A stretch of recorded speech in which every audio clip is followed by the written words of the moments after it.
Ka tahia no te minita I ngā take aorere a Winston Peters, ka hoki mai I Piritana Nui. Kei te whakatairanga ia I te whakaaro kia utu kore ngā whakaritenga tau hoko ki Wainganui I ngā whenua 53 katoa o te kāhui e kia nei ko ngā hoa whenua o te kuini.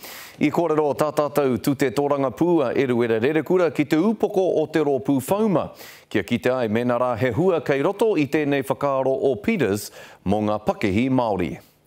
Ei tā te minita take tā wāi, kei reira te ia o ngā ua wenua mō te iwa kaitanga tau oko. Well, there's a whole lot of excitement about that and how we might begin to put some flesh to an idea, which was skeletal 2 years ago, but since the 23rd of June 2016, it's become real.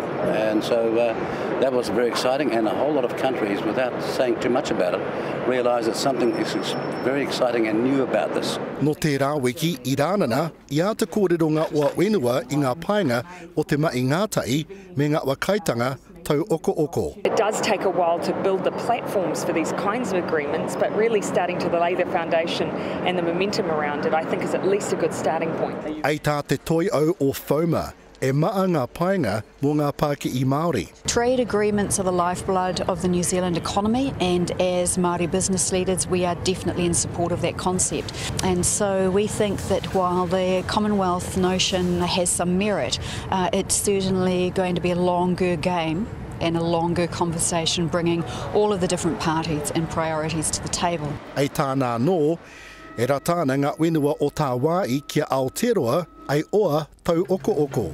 We have some of the best trade negotiators in the world on our side of the table.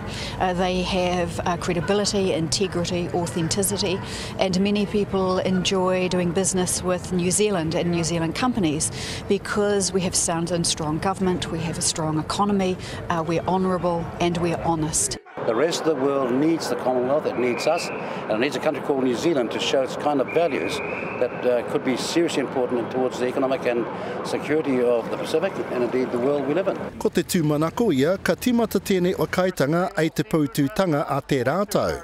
Te wā ka motu atua Piritana I te uniana o Urupi. Iruere rerekura, te karare.